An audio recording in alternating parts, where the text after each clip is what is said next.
sois délivré des péchés. Parce que si tu meurs, ne fût-ce qu'avec un seul péché, tu vas aller tout droit en enfer. Na motema motokuta ene, marque de pardon, marque d'amour, koina, kanda zua. Voilà, bah ça va gérer ma souma motema. Mais bah tu es venu qu'il fait le pont nini pour avancer la vie ma soum. Si kanzamba lola le dieu de la Bible amona moko na moko à travers émission na moko docteur enseigne. Puis abattre na moko na beti caché na comme on a Jésus Christ Nazareth. Amen. Notre thème d'aujourd'hui, nous sommes toujours dans docteur enseigne, tableau de tableau. Verset de verset. C'est pour la que nous avons le verset dans le phare. Verset à docteur enseigne. Tu as un dans Actes des Apôtres, chapitre 17. Acte 17, verset 11, pardon. Notre verset phare de docteur enseigne. Notre thème d'aujourd'hui, c'est destination finale. Donc, quand on parle de destination finale, c'est qu'il y a aussi destination temporaire. Il y a aussi ce que quelque part on doit attendre. Mais aujourd'hui, nous parlons de destination finale. Le paradis que nous appelons en lingala, Lola, ou l'enfer. Destination finale, ça sera le paradis ou l'enfer. Ça a deux places, pile ou face. Et en termes amenant que et que na lola na moli mon monsieur que na li faire l'hôtel comme ça quand il y a pile au face soit amenant que na suka na li faire l'eau n'est-ce que suke là soit amenant que na lola et ça parce que bi balé il n'y a pas de terrain neutre, il n'y a pas d'intermédiaire parce que dans la vie de l'homme la finalité c'est la vie éternelle. Suka na vie a moderne boko nzali kolo mokolo zo kufa mokolo zo katape mandeko ezala nzela maladie na nzela na kufa na accident même ba papier lichette ba betio masas eza problème moko te na miso nzambe ikamonde sko vete na vie na yo eyebana parce qu'il y avait des ces gens dans sia mokilo yo on va salaka ba 900 ans kutu ada salaka 930 ans. Puis il mourit.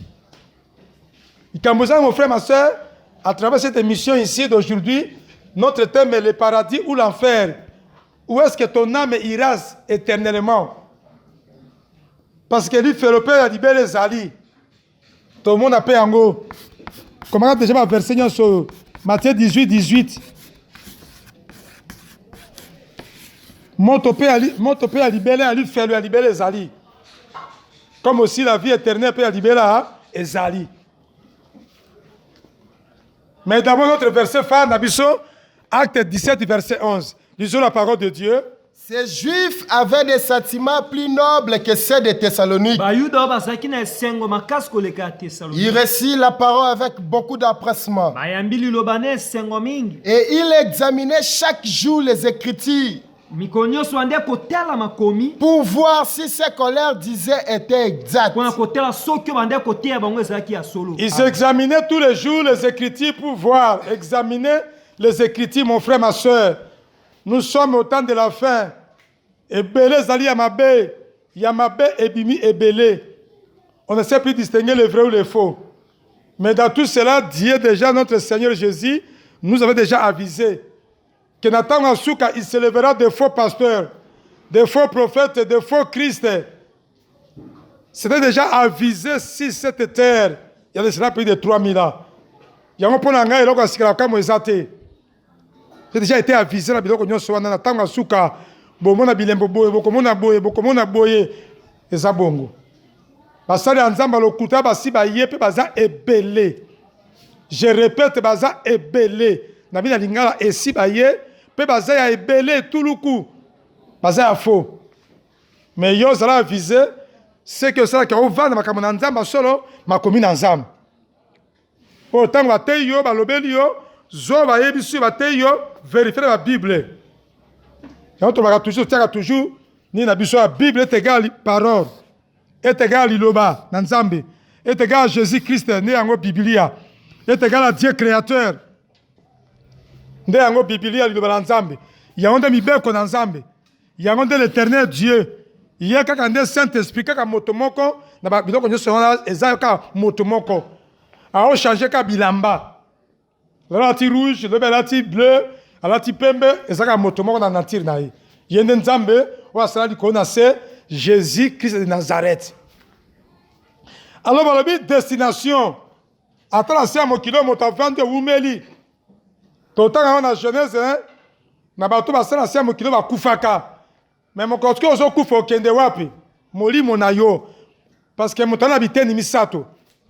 Tokenda besoin awa. L'homme est tripartite. Moto azala biteni misato. Moto nzoto azali eteni ya nzoto partie nzoto ezali na vie ya moto. Partie âme. Il y a aussi partie esprit qui sont les pensées de l'homme. L'homme est tripartite.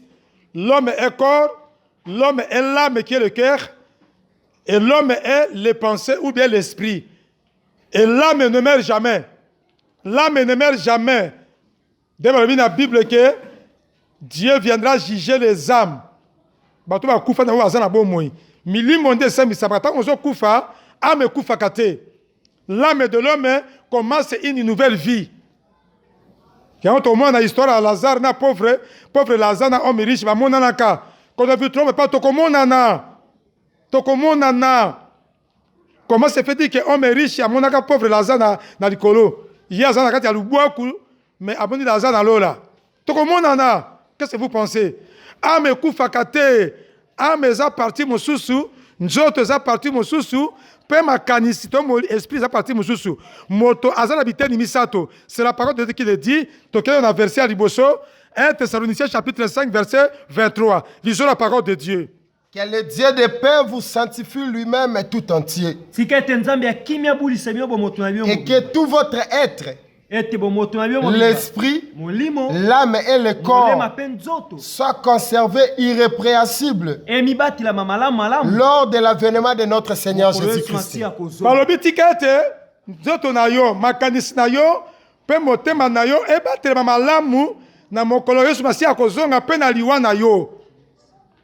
Parce que l'homme a trois parties.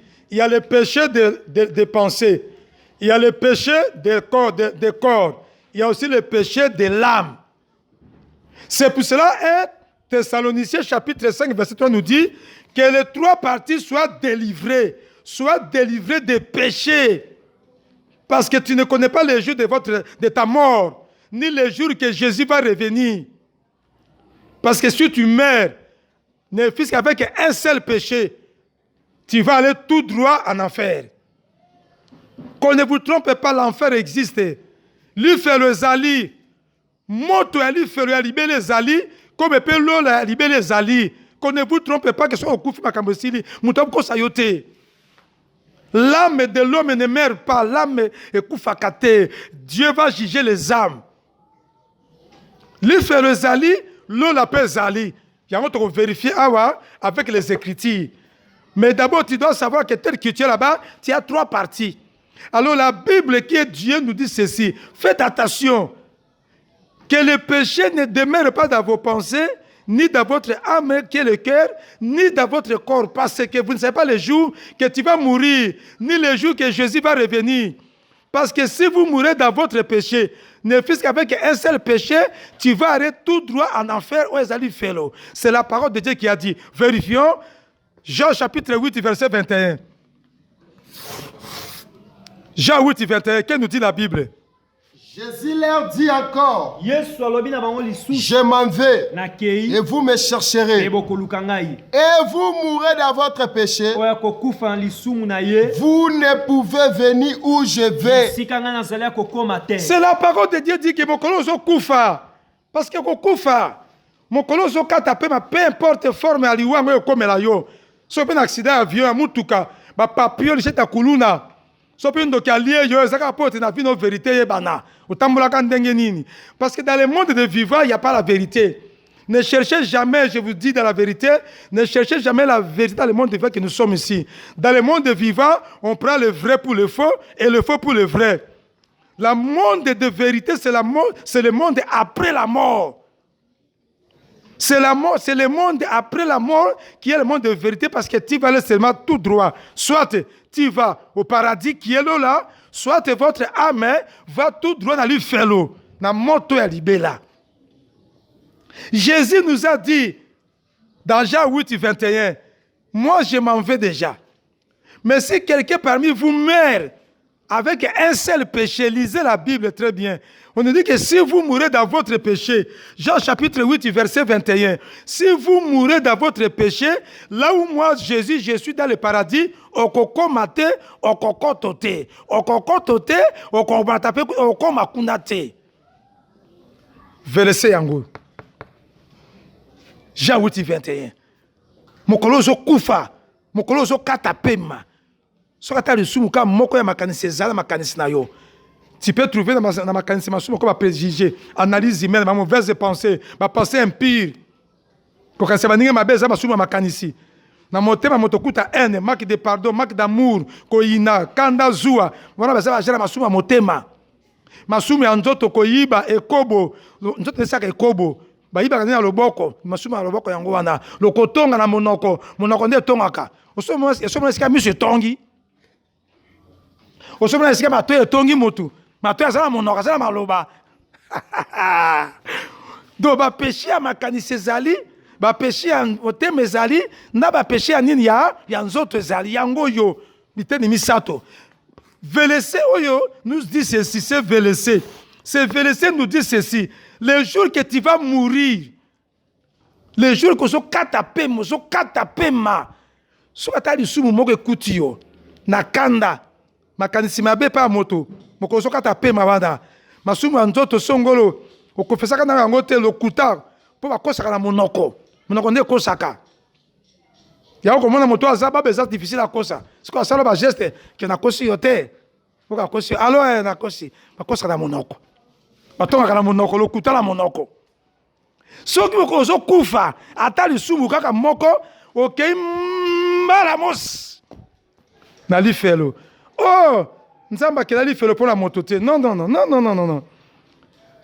L'enfer n'a pas été créé pour l'homme. L'enfer a été créé pour Satan et tous ceux qui veulent le suivre. Et pourtant, beaucoup de gens vont accompagner Satan en enfer. Pour Nabilo Konaye, pour Nabisumu. Et bien, quand tu as fait le pour Nabisumu, mon collègue Soumassia a coûté Nabisumu à quel fait le. Mon collègue façon à couper le sumo ta moko à quel félo. C'est pour ça que je dis que bah tu es bien quand tu as félo pour na nini pour na masumu bah on va vendre ça na ba ville on a sia mokili oyo ba kanda ba haine ba rancune ba querer ba zoua même zoua mon bali na zoua moi si na yo eza lisumu eza parmi ba œuvre de la chair eza masumu zoua moyibi ekobo koboma fraude corruption tricherie. Eza masumu bakisi occultisme bokoko eza masumu impudicité fornication adultère eza masumu mutu makasi impolitesse mauvais caractère mauvais langage eza masumu motema mokusi motema moto envie convoitise gloire du monde eza masumu kindoki eza lisumu toke sikoyo babi na biso awa so okufi na yango okeli felo.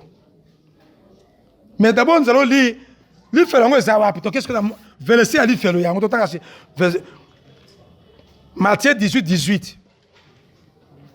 8 et 18. Ok. Matthieu 18 et 8.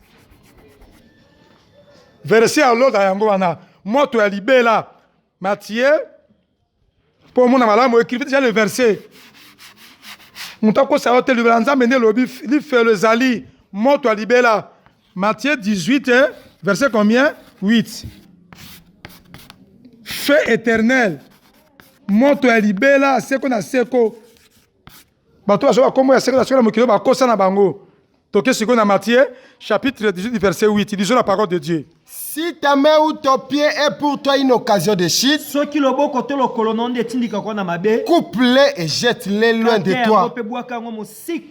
Mieux vaut pour toi entrer dans la vie boitée ou marchant que d'avoir des pieds ou des mains et d'être jeté dans le feu éternel. Nde wote bengili felo. Verset à moto alibela yangoyo. Matthieu 18 verset 8. Destination finale. Mon frère ngonga yangoyo. Ya okata na via masumu. Ko kata na dans la vérité na via masumu, masumu ya makanisi na okata na yango. Oyi ngonga te so ko so pe mo koni okufa te. Moto po akufa ka bela kaka te. Moto po akufa fa bela kaka fièvre ya coronavirus te. Est-ce que tu vas faire toute la période de coronavirus? Oh. Dikamonde zali tango zo mabala nzambo kako vendre masumu te. Ko vendre sa masumu na nzoto na yo te.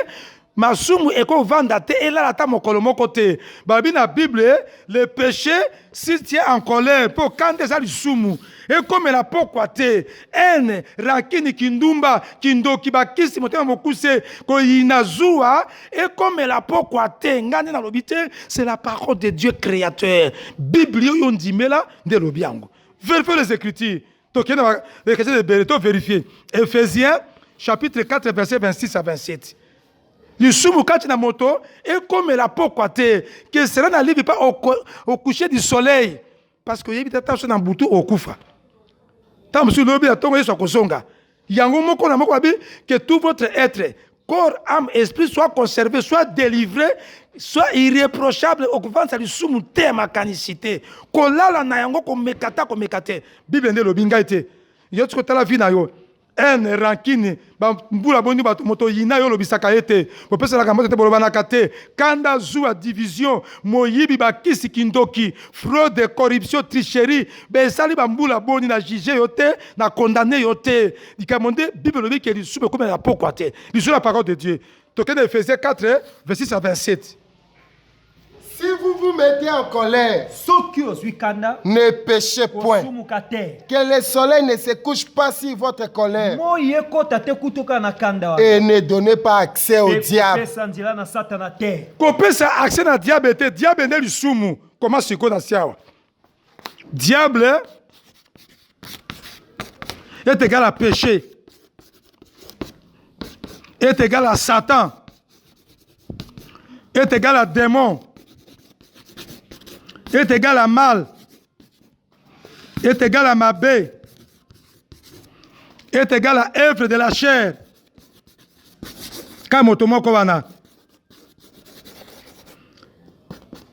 Satan est mokili, le monde.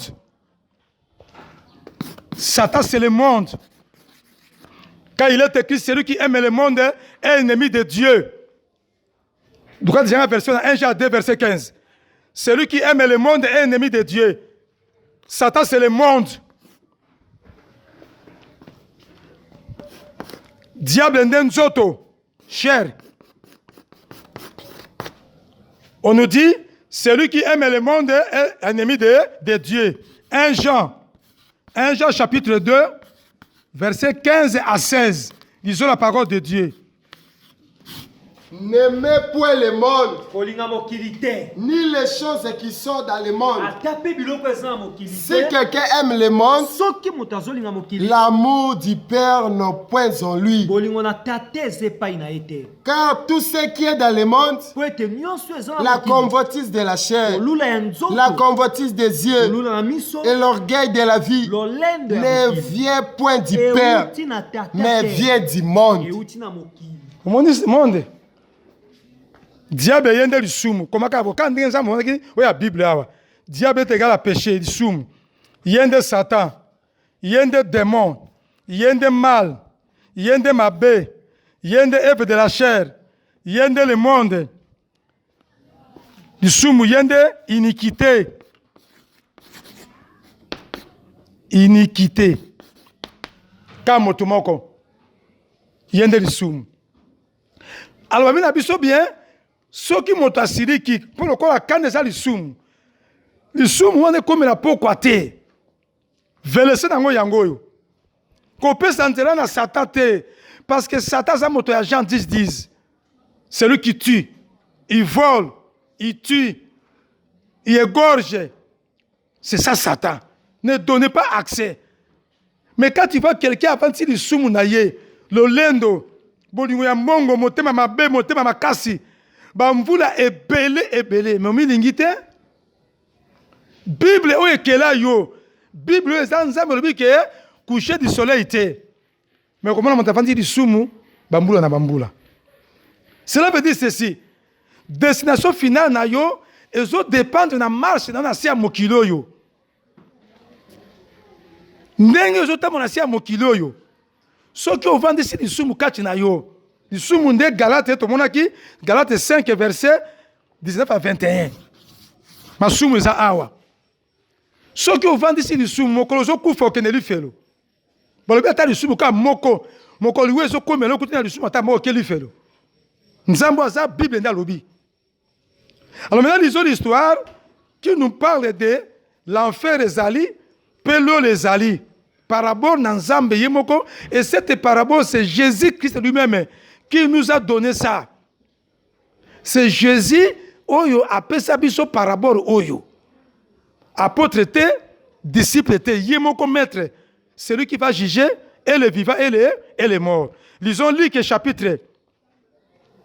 Nous sommes ici, notre texte est Angoyo. Oyo parler na lifelo, peso parler na lola. Lisons Luc chapitre 19, 16 verset 19. Il y avait un homme riche qui était vêtu de pourpre et de fin de lait et qui chaque jour menait joyeuse et brillante vie. Un pauvre nommé Lazare était couché à sa porte, couvert d'ulcères et désirait de rassasier des miettes qui tombaient sur la table des riches. Et même les chiens venaient encore lécher ses ulcères. Le pauvre mourit et il fut porté par les anges dans les seins d'Abraham. Les riches mourut aussi et il fut enseveli. Dans les séjours des morts, il leva les yeux et tandis qu'il était au proie au tourment, il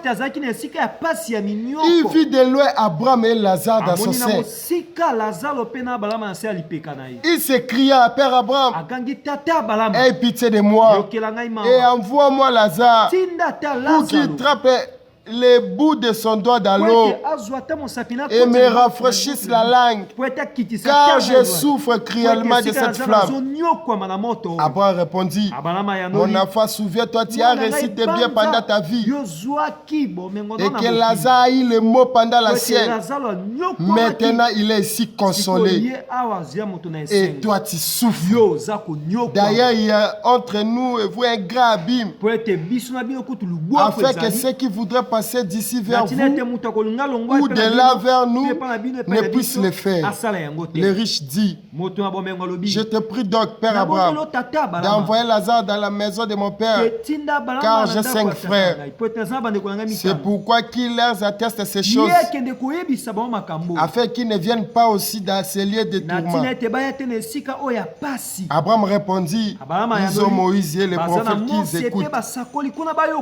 Et il dit, non, Père Abraham, mais si quelqu'un de morts va vers eux, ils se répartiront. Et Abraham lui dit, s'ils n'écoutaient pas Moïse et les prophètes, ils ne laisseront pas persuader quand même quelqu'un de morts ressusciterait. Merci mon frère.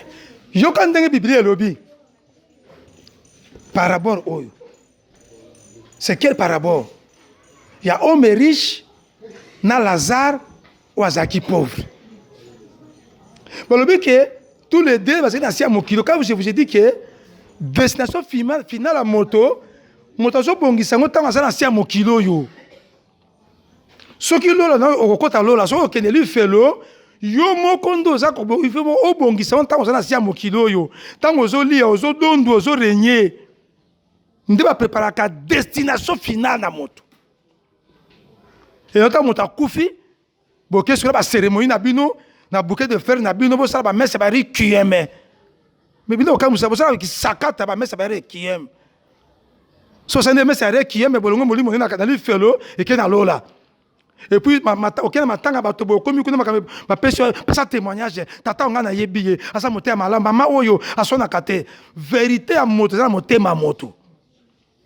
Na libanda moto te auquel matanga bato vandanye biloba loba atra moto moko boboto yo yi motema na ye. Vérité à moto, tout à mokeza motema na ye. Et c'est l'Éternel Dieu qui connaît les cœurs, qui sont les reins et les cœurs. J'aimerais partir à l'autre témoignage Joana. Pour nous amener vie à moto. Na bien même que vie à moto, vérité à moto ne, mon commentation koufanda ko ba vérité, ya pour moina ye. J'ai pas parents cité. Ba lui ba moi ba ça na vie ndenge moko. Moto bobola parce que na mokilo so za mbongo te. So za mbongo matériel na benyo bobola. Et pourtant, Dieu, il bénit dans 4 jours la bénédiction. De la part de Dieu, je ne pas mourir en tout kolongonou. Et pas ensemble, je appelle bénédiction, il y a molimo, na molimo kemba, on a dans libanda zéro. Je appelle pas ensemble, il y a mbongo, non il y a biloko. Nous avons mo kiloko les sata et mon aka mbongo na biloko. Nous sommes ensemble mbongo, on vieillir, mais azo bela belawa. So là na butu ba ndoto azo ba nyei na butu. Après il s'ayote atemi libanda iria ya pontimi iria mena butu ali ki banyei musu azala mbongo azala matériel me ko bela awa musu azala mbongo azala wana mbongo te me nzoto kolongo ndenge wana do bo pikiri ki bo kungu ba tripartite céleste ya ko sakana te. Donc en bref, de la part de Dieu on peut recevoir 4 genres de bénédictions. Si comme on va mener ma vie na bango musu kuta linga ali pa moninga na ye akoboela ye kuta bambo bazolemba ba pota na ye. Bref, bon tu vas koufi. Dikamonde moto to akoufa la sia moyo oyo. Ata orenya to sali 800 ans au boti au bali au boti ba koko puis tu vas mourir. Parce que même Adam peut akoufaka, premier homme. Akoufaka ya. Parce que ba 930 ans. Koufa zali dikamonde mo koloso koufa sikoyo. Amena okende wape na lola to na li felo. Ba bongisa ngona sia moyo oyo ya. Alors comme on avait lu que si vous mourrez dans votre péché, vous allez aller tout droit dans l'ifelo. On me riche à quelqu'un qui fait le thé pour chacun dans bon thé. Bon, ça m'a bêté. Matériel, ça m'a bêté. Non. Cupidité, n'a amour de l'argent, n'a matériel, n'a ni l'isumu. Sauf autant que ce comme la balance, mais n'est le baki. Que on me riche autant à koufi, il y a quel fait. Pourquoi quel fait? Pourtant, on est riche, écoutez ma bécache na yenzokande, Dieu nous avait dit, si vous mourrez dans votre péché, attendez le soumou moko. Jean 8, 21, oyo lobi, o kene tout doit aller faire. Tant au tangi par rapport oyo. Babi, muninga na ye Lazare, mo bola sokuta ye pote, ali atamo elamba, ali atamo atopse yo kwa na bele, a pesa yete. Moto mbongo oyo égoïste. Ndenga na cheke ye pesa solo. Moto mbongo oyo azaki na maki d'amour du prochain moninga na zo kelela babi azota bilamba ya cher bilamba ya pourpre ba diamant mais akata na gambela asomela ata nandi pauvre akata après enzunguruki à 3e degré apone ata Lazare asomela la mala taka égoïsme la takiye maki d'amour du prochain maki d'amour biloko tout on détang akufi na maki d'amour pour même pas kabela Lazare ata ya kolia ya pamba. Tant que homme riche a confié na masumi égoïsme, li sumu nde memi na li felo mbongo te. Ya za homme riche onate, wake teka mbongo na yo, teka biloko na pesa babola te. Ya kufi na di sumu kati nzaki nini égoïsme. Aoka be Lazare te, manque d'amour du prochain. On parle bien que si vous m'aimez, aimez votre prochain comme vous vous aimez vous-même. Ya zoria moninga za nzala. Akeli fait le point dans le soumou kati naye ou ezalaki. Et pourquoi est-ce que Lazare a kenaki lola? Akeli te pas kufa ki pauvreté. Lazare margué état ya pauvreté naye. Abatela ki toujours bité neboni misato. Margué nzala naye, margué bobola ya Lazare. Azaki na tripartite irréprochable. Masumu ezaki na makanisi naye te. Masumu avandaki na motema naye te. Pe masumu avandaki na nini na nzoto naye te. Alors tango liwe komeli Lazare a koufina tripartite irréprochable. Et c'est parce que nous sommes pauvres en esprit. Bon, c'est normal. Nathan, il peut avoir Matthieu 5. Balobi erré. Mais balobi que erré, c'est que les cœurs purs, quand ils verront babite ere peuvent en esprit venir ça ouais mobola oza ere so okufi na kata lisumu ke lifelo atoza orphelin atoza veuve atoza mobola so okufi na lisumu ke wa po ke lifelo biblia ande lobi na bokuse pauvre Lazare akufa ki na lisumu te mokole we komela ki na makanisa ya avancer ki lisumu te so lisumu continue abimisi lisumu continue na 8h banda ba démarche ya komimisa na 8h05 et mon collègue, il y a qui écoute Lazare, ça, Bible écoute la Bible, bah ah j'étais avec qui Lazare. Tandis que mon tamon va kundaki. Ponini, il y a kufa qui na lisumu. Si on a beaucoup se repentir, il y a pas bien, bah la Bible boy. Luc chapitre 13 verset 3. Si vous ne vous repentirez pas, vous périrez, vous mourirez. Mon tamon bola o ta se repentir na sia mokilo yo. Abando kabe Lazare. Atia bolingo na amour du prochain monika zo mona parce que comment expliquer yo lobi olingi nzambe mais zo mona nzamba ngote mais moto aza image ya nzambe mais noza na bolingo na yete koka moi trabandi mialelo albe na lingi nzambe na linga nzambe mais nzambe ndinga kuti omona kayete mais moto aza ndinga no pembe noza image ya nzambe pembe nozo linga yete te eza amour avec hypocrisie yango zo mona ketamo ba kufi ba keli felo homme riche à quel fait le pomme la kufaki masou za kati na ye tandis que homme Lazare a kufaki à quel la pona nini pour kati na mo la kufaki sou me vanda ki ndeko toi qui suis docteur enseigne ce qui na mabe koti na bo na tongo sala banda ba démarche à ko déloger l'isum de Satan l'isum de diable l'isum de œuvre de la chair iniquité mabe œuvre de la chair ce qui l'isum au sumu qui lisumu evanda kati na yote na jebison de kunangai moto ya libele ezali yangoyo lola pe ya libele ezali yangoyo so tangi akomona bongo na ba version tanga yo moko so tangi komona mokanda oyo